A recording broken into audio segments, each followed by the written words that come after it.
कधी असा विचार केलाय का की जर कोणी असं सांगितलं की आपल्या व्यक्तिमत्वाचा, रागाचा, प्रेमाचा आणि अगदी आपल्या उंचीचा सुद्धा रिमोट कंट्रोल, तो रिमोट कंट्रोल आपल्या मेंदूत लपलेल्या एका वाटाण्याच्या आकाराच्या ग्रंथीकडे आहे. ऐकायला अगदीच एखाद्या सायफाय सिनेमाची स्क्रिप्ट वाटते ना? हो ना, अगदीच. पण हे खरं आहे.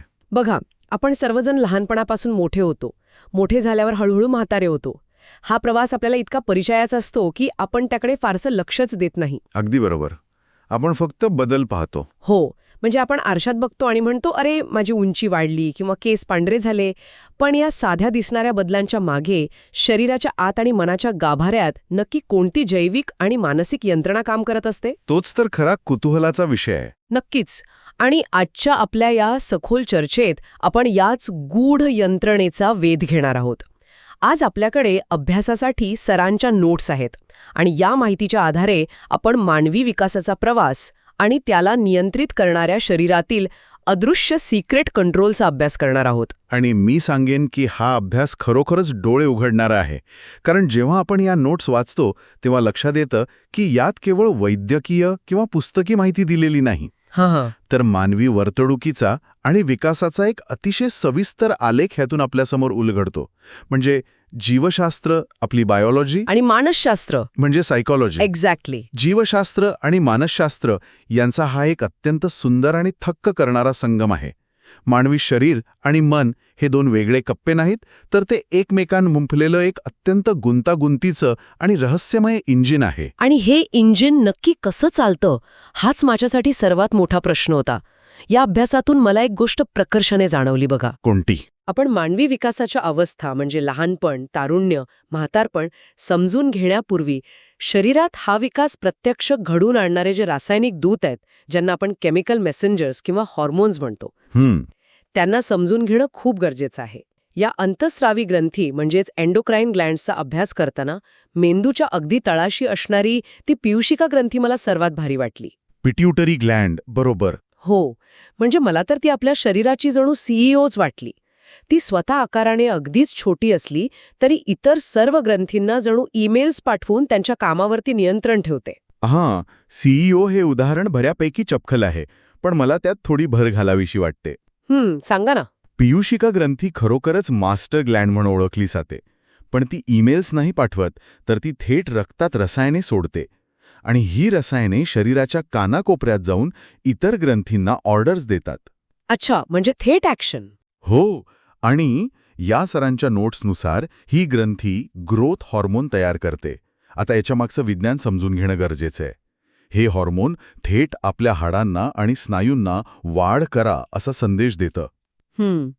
जर समजा बालपणात हे हॉर्मोन गरजेपेक्षा जास्त स्रवलं तर हाडांची लांबी अनियंत्रितपणे वाढते आणि माणसाची उंची प्रमाणाबाहेर वाढते.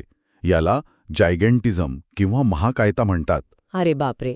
आणि जर याच हॉर्मोनचं प्रमाण कमी झालं तर शरीराची वाढ तिथेच खुंटते ना? अगदी बरोबर. ज्याला आपण बटुता किंवा ड्वार्फिझम म्हणतो. म्हणजे बघा, एका छोट्याशा थेंबावर माणसाच्या आयुष्याची बाह्य ओळख अवलंबून असते. पण एक सांगा, बोला, जर पियुषिका ग्रंथी सीईओ असेल तर शरीराचा मॅनेजर कोणीतरी दुसराच असावा. कारण जेव्हा गळ्यातील कंठस्थ ग्रंथी म्हणजेच थायरॉइड ग्लँडचा विषय येतो तेव्हा ती शरीराचं पूर्ण सर्व्हिसिंगच सांभाळत असते असं दिसतं. खरं तर मॅनेजरपेक्षा मी थायरॉइड ग्लँडला शरीराचा थर्मोस्टॅट किंवा गाडीचं ॲक्सिलरेटर म्हणेन. ॲक्सिलरेटर? ते कसं काय? बघा, कंठस्थ ग्रंथी गळ्याच्या पुढच्या भागात श्वसन नलिकेच्या समोर असते. ती प्रामुख्याने थायरॉक्सिन म्हणजे T4 आणि ट्रायआयोडोथायरोनिन म्हणजे T3 ही संप्रेरके तयार करते. T3 आणि T4. हो. आता ही संप्रेरके नक्की काय करतात तर ती शरीराचा चयापचय म्हणजे मेटाबॉलिझम नियंत्रित करतात. म्हणजे अन्नाचं पचन वगैरे. थोडक्यात सांगायचं तर आपण खाल्लेल्या अन्नाचे ऊर्जेत रूपांतर करण्याची गती किती असावी हेही ग्रंथी ठरवते. हृदयाचे ठोके आणि शरीराचे तापमान या सर्वांवर तिचं नियंत्रण असतं. आणि याच्या प्रमाणातील बदलांचे दोन अत्यंत स्पष्ट आणि टोकाचे परिणाम आपल्याला पाहायला मिळतात. हो, ते हायपोथायरॉइडिझम आणि हायपरथायरॉइडिझम ना. नावांत थोडाच फरक आहे, पण या दोन्ही अवस्था शरीराचं पूर्ण चक्रच उलटं फिरवतात असं मी वाचलंय. हो ना? मला नेहमी प्रश्न पडायचा की या दोन्हीमध्ये नक्की काय होतं. हे समजून घेण्यासाठी पुन्हा गाडीच्या इंजिनचंच उदाहरण घेऊ. जेव्हा कंठस्थ ग्रंथी आवश्यकतेपेक्षा कमी संप्रेरक तयार करते तेव्हा त्याला हायपोथायरॉइडिझम म्हणतात. म्हणजे कमी हार्मोन तयार होतं. अगदी. इथे शरीराचं इंजिन जणू संथ होतं. ॲक्सिलरेटरवरून पाय काढल्यासारखं. ऊर्जा निर्माण होण्याची प्रक्रिया मंदावते. अच्छा, म्हणजे म्हणूनच वजन वाढतं का? एक्झॅक्टली. न जळलेली ऊर्जा चरबीच्या रूपात साठू लागते. त्यामुळे वजन वाढतं. मेंदूला पुरेशी ऊर्जा मिळत नाही, त्यामुळे सतत थकवा जाणवतो. अरे रे. शरीरात उष्णता निर्माण होत नाही म्हणून सतत थंडी वाजते. त्वचा कोरडी पडणे आणि केस गळणे ही सर्व त्या स्लो डाऊन झालेल्या इंजिनचीच लक्षणे आहेत. हे अगदी लॉजिकल आहे. म्हणजे इंजिनच स्लो झालंय. आणि याउलट मग हायपरथायरॉइडिझममध्ये इंजिन ओव्हरहीट होत असणार. तसंच. अगदी. जेव्हा ही ग्रंथी गरजेपेक्षा जास्त संप्रेरक तयार करते तेव्हा शरीराची क्रिया अतिवेगाने होते. चयापचय इतका वाढतो की तुम्ही कितीही खाल्लं तरी ते लगेच जळून जातं. बापरे. म्हणजे वजन वेगाने कमी होतं. हो, खूप लागूनही वजन कमी होतं. इंजिन वेगात असल्यामुळे हृदयाचे ठोके वाढतात, खूप घाम येतो आणि हातापायांना सतत एक प्रकारचा कंप सुटतो. सगळी यंत्रणा सतत हाय अलर्टवर असते. क्या बात है. आणि याच ग्रंथीशी संबंधित कॅल्सिटोनिन नावाचं हॉर्मोनही असतं ना, जे रक्तातील कॅल्शियमचं प्रमाण नियंत्रित करतं. हां, बरोबर. आणि या नोट्समध्ये असंही दिलंय की कंठस्थ ग्रंथीच्याच दोन्ही बाजूंना उपकंठस्थ ग्रंथी म्हणजेच पॅराथायरॉइड असतात, ज्या कॅल्शियम आणि फॉस्फरसचा योग्य उपयोग नियंत्रित करतात. हो, आणि हे खूप महत्वाचं आहे. हो ना. हे कमी झालं तर चक्क स्नायूंमध्ये पेटके येऊ शकतात, कारण स्नायूंच्या हालचालीसाठी कॅल्शियम अत्यंत महत्वाचं असतं. अगदी बरोबर. पण हे सगळं वाचताना मला एक मोठा प्रश्न पडला. समजा आपण शांत बसलेलो असतो आणि अचानक रस्त्यात एखादा साप दिसतो किंवा कोणीतरी आपल्याला प्रचंड राग आणतो, तेव्हा एका सेकंदाच्या आत शरीरात अफाट ऊर्जा येते, हृदयाचे ठोके वाढतात. ही एमर्जन्सी पॉवर कुठून येते? निसर्गाचा एक अत्यंत सुंदर बचाव पवित्र आहे. तिथे वृक्कस्थ ग्रंथी म्हणजेच ॲड्रेनल ग्लँड्स कामाला येतात. ॲड्रेनल ग्लँड्स त्या कुठे असतात? या ग्रंथी आपल्या दोन्ही किडनीच्या अगदी वरच्या बाजूला टोपीसारख्या बसलेल्या असतात. जसे संकटाचे संकेत मेंदूला मिळतात तसा मेंदू या ग्रंथींना अलार्म देतो. आणि मग यातून एका सेकंदात ॲड्रेनलिन स्रवतं. याला फाईट ऑर फ्लाईट म्हणजे लढा किंवा पळ काढा हॉर्मोन म्हणतात. म्हणजे हे ॲड्रेनलिन नक्की करतं काय शरीरात गेल्यावर? ते संपूर्ण शरीराचे प्राधान्यक्रम म्हणजे प्रायोरिटीज बदलून टाकतं. ॲड्रेनलिन रक्तात मिसळलं की ते थेट हृदयाला ठोके वाढवण्याचा आदेश देतं, जेणेकरून स्नायूंना भरपूर रक्त आणि ऑक्सिजन मिळेल. बाप रे. म्हणजे फास्ट ॲक्शन. हो, आणि पचन संस्थेकडे जाणारं रक्त थांबवलं जातं आणि ते हात-पायांच्या स्नायूंकडे वळवलं जातं.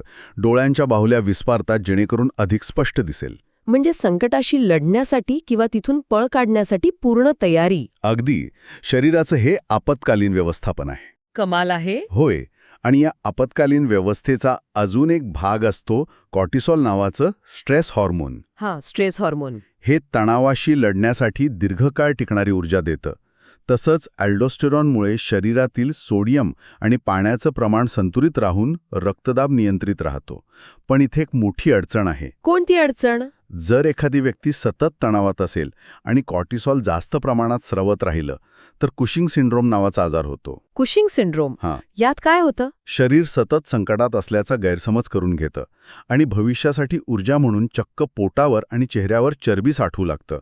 यामुळे चेहरा चंद्रासारखा गोल होतो, त्वचा पातळ होते आणि हाडे ठिसूळ होतात. अरे रे. म्हणजे सततचा ताण किती भयंकर असू शकतो. अगदी. आणि या व्यतिरिक्त शरीरात स्वादुपिंड म्हणजे पॅनक्रियाज असतं, जे इन्सुलिनद्वारे रक्तातील साखर पेशींच्या आत पोचवण्याचं काम करतं. आणि प्रजनन ग्रंथी सुद्धा ना? हो. पुरुषांमध्ये टेस्टोस्टेरॉन आणि स्त्रियांमध्ये इस्ट्रोजेन आणि प्रोजेस्टेरॉन, ज्या केवळ लैंगिक विकासासाठीच नाही तर शरीराच्या बांधणीसाठीही महत्त्वाच्या असतात. खरंच. हे सगळं ऐकल्यावर एका क्षणासाठी असा विचार येतो की आपण फक्त या रसायनांच्या हातातील बाहुले आहोत का? तसा विचार येणं साहजिक आहे. म्हणजे आपलं सगळं नियंत्रण या हॉर्मोन्सकडेच आहे का? पण जेव्हा आपण विकासाच्या पुढच्या टप्प्यांकडे वळतो ना, तेव्हा एक अत्यंत महत्त्वाची जाणीव होते. माणसाचा विकास हा फक्त शरीराच्या आतून म्हणजे फक्त हॉर्मोन्सच्या जोरावर होत नाही. विकासाला एक व्यापक बैठक असते. नक्कीच. आपण केवळ रसायनांचा गोळा नाही आहोत. म्हणूनच सरांच्या नोट्समध्ये मानवी विकासाचे 4 मुख्य आधारस्तंभ स्पष्ट केले आहेत. ते कोणते? अनुवंशिकता, पर्यावरण किंवा वातावरण, आहार आणि परिपक्वता म्हणजे मॅच्युरिटी.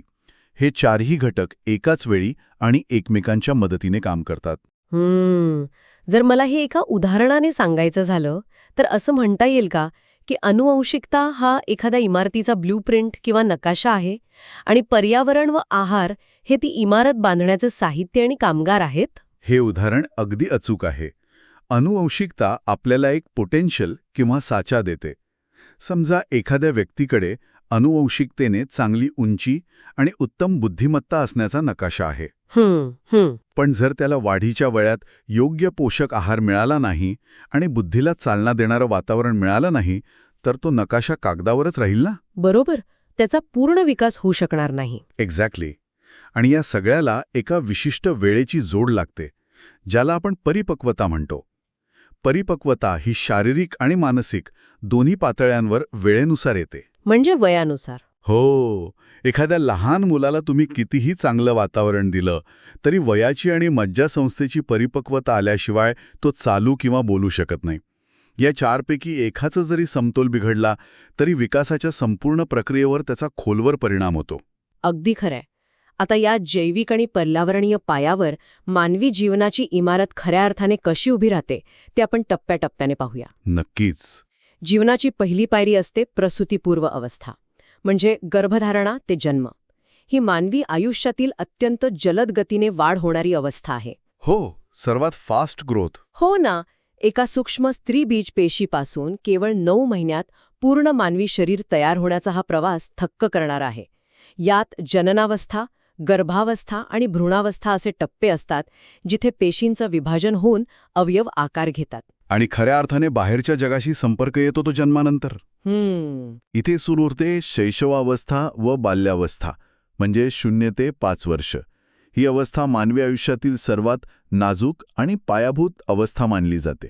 नवजात अवस्था, अर्भकावस्था आणि नंतर शैशवावस्था असा हा प्रवास असतो.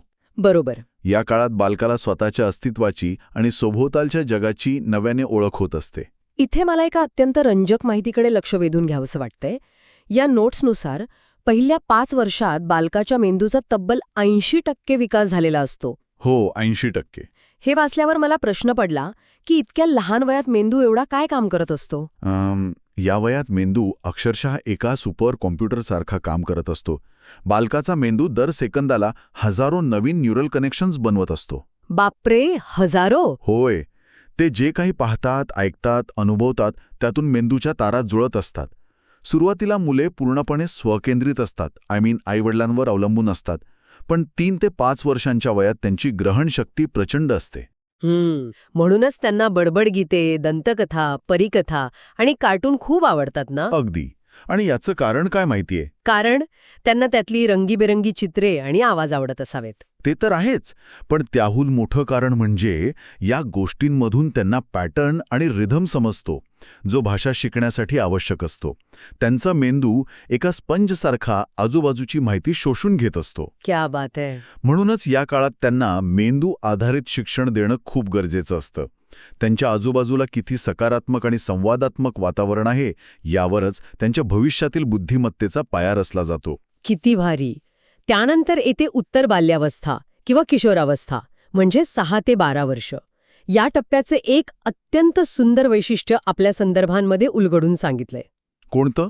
या काळात मुलांचा शारीरिक विकास थोडा संथ गतीने होतो, पण तो खूप स्थिर असतो. मुले भाषा, वाचन, गणित आणि इतर शालेय कौशल्य आत्मसात करू लागतात. पण या सगळ्यात मला सर्वात भारी गोष्ट कोणती वाटली माहितीये? सांगा ना. हे टोळीचे वय म्हणजे गँग एज असतं. होय, मानसशास्त्रात याला गँग एज म्हणतात. या वयात मुले समवयस्कांसोबत राहणे, त्यांचे गट बनवणे पसंत करतात. आणि या गँग एजची सर्वात महत्त्वाची गोष्ट म्हणजे या काळात मुले मैत्री करताना जात, धर्म, गरीब श्रीमंत असा कोणताही भेदभाव करत नाहीत. ते फक्त एकत्र खेळण्याचा आनंद घेतात. त्यांच्यात एक निर्मळ संघवृत्ती असते. अगदी खरंय. ही माहिती वाचताना साहजिकच एक विचार मनात येतो की आपण मोठे झाल्यावर हा निरागसपणा का विसरतो? समाज आपल्याला हे भेद मानायला का शिकवतो? हा एक अतिशय महत्त्वाचा सामाजिक प्रश्न आहे. या वयात मुलांचं सामाजीकरण म्हणजे सोशलायझेशन सुरू होतं. त्यांच्यावर अद्याप समाजाचे कृत्रिम नियम लादलेले नसतात. म्हणूनच शिक्षक आणि समाजातील आदर्शांचा त्यांच्यावर खूप प्रभाव पडतो. या काळात शिक्षकांनी स्वतःच्या नैतिक चारित्र्याने विद्यार्थ्यांवर प्रभाव पाडणं आवश्यक असतं, कारण मुले अत्यंत अनुकरणप्रिय असतात. ते जे पाहतात तेच ते आत्मसात करतात. पण बालपणाचा हा निखळ, शांत आणि स्थिर काळ फार काळ टिकत नाही टिकत. तो अचानक एका मोठ्या वादळात बदलतो आणि इथेच पहिल्या भागात पाहिलेले आपले हार्मोन्स खऱ्या अर्थाने गेममध्ये उतरतात. कुमारावस्था किंवा पौगंडावस्था, 12 ते 19 वर्षे. मी तर म्हणेन की कुमारावस्था म्हणजे एखाद्या मोबाईल फोनचं ऑपरेटिंग सिस्टम अपडेट चालू असल्यासारखं आहे. अरे वा, हे ऑपरेटिंग सिस्टीमचं उदाहरण खरोखरच या अवस्थेतील गोंधळ अचूकपणे मानतं. थोडं सविस्तर सांगाल? हो, बघा, जेव्हा फोनचं OS अपडेट चालू असतं तेव्हा तुम्ही तो फोन बंद करू शकत नाही. तुम्हाला फोन सुरूही ठेवायचा असतो, रोजची कामे करायची असतात, पण त्याच वेळी आतून सगळी सिस्टम मुळातून बदलत असते. अगदी. काही जुने ॲप्स क्रॅश होतात, काही नवीन फीचर्स ॲड होतात, फोन गरम होतो. कुमारावस्थेत अगदी तसंच होतं ना. मुलांचे शारीरिक, मानसिक आणि भावनिक बदल इतक्या झपाट्याने होतात की त्यांच्या आत एक प्रचंड गोंधळ उडतो आणि तरीही त्यांना रोज शाळेत जाऊन अभ्यास करावाच लागतो. अगदी अचूक. हा काळ बाल्यावस्था आणि प्रौढावस्था यांच्यातील दुवा आहे. हा विद्यार्थ्याचा जणू पुनर्जन्म असतो असं मानलं जातं. पुनर्जन्म? हो. इथे मेंदूतील अमिगडाला, जो भावनांवर नियंत्रण ठेवतो, तो अत्यंत सक्रिय होतो. पण तार्किक विचार करणारा पुढचा भाग म्हणजे प्रीफ्रंटल कॉर्टेक्स अजून पूर्ण विकसित झालेला नसतो. म्हणजे भावना जास्त आणि विचार कमी. बरोबर. त्यामुळे इथे स्वचा म्हणजे स्वतःचा शोध घेण्यास सुरुवात होते. विचार अधिक तर्कशुद्ध आणि अमूर्त होऊ लागतात. पण सर्वात मोठा संघर्ष हा असतो की मुले, आपण आता प्रौढ आहोत की अजूनही लहान आहोत, या द्विधा मनस्थितीत अडकतात. हो ना. घरातील मोठी माणसे कधी त्यांना तू आता मोठा झालास म्हणतात, तर कधी तू अजून लहान आहेस, मध्ये बोलू नकोस म्हणतात. म्हणूनच याला तणावाचा आणि वादळाचा काळ म्हटलं जातं. या वयात अस्थिरता खूप असते. शारीरिक बदल झपाट्याने होत असल्यामुळे मनस्वास्थ्य बिघडण्याचीही शक्यता असते. आणि मला वाटतं मुले आदर्शांच्या शोधात असतात, ज्याला आपण हिरो वर्शिप म्हणतो. अगदी बरोबर. ते त्यांच्या आवडत्या व्यक्तीचे, मग तो खेळाडू असो किंवा चित्रपट अभिनेता, त्याचे निस्सीम पूजक बनतात. तसंच संप्रेरकांच्या बदलांमुळे विषमलिंगी व्यक्तीविषयीचं आकर्षण याच काळात नैसर्गिकरित्या वाढतं. या सगळ्या वादळातून त्यांना सुखरूप बाहेर कसं काढायचं मग? यावर सरांच्या नोट्समध्ये एक अत्यंत प्रभावी मानसशास्त्रीय उपाय दिलाय: उदात्तीकरण किंवा सब्लिमेशन. सब्लिमेशन हे कसं काम करतं? कुमारावस्थेतील मुलांमध्ये जी प्रचंड ऊर्जा, बंडखोरीची प्रवृत्ती आणि कामवासना असते, तिला दाबून टाकणं अत्यंत चुकीचं आणि धोकादायक ठरू शकतं. त्या ऊर्जेचं उदात्तीकरण करून त्यांना कला, क्रीडा, संगीत, नाट्य, साहित्य यांसारख्या विधायक क्षेत्रांकडे वळवणं आवश्यक आहे. अच्छा, म्हणजे ऊर्जेला योग्य दिशा देणं. हो. जेव्हा एक कुमारवयाचा विद्यार्थी मैदानावर तासनतास घाम गाळतो, तेव्हा त्याच्या आतील तणाव आणि ऊर्जा एका योग्य मार्गाने बाहेर पडते. तसंच ह्या काळात लैंगिक शिक्षणाची योग्य आणि शास्त्रीय माहिती देणं, सहशिक्षण देणं आणि सर्वात महत्त्वाचं म्हणजे कुमारांना त्यांची स्वतःची मतं मांडण्याची संधी देणं, हे या वादळाला शांत करण्यासाठी खूप महत्त्वाचं ठरतं. हे वादळ शमल्यानंतर जीवनाची नौका एका स्थिर पण जबाबदारीच्या महासागरात प्रवेश करते. ती म्हणजे प्रौढावस्था.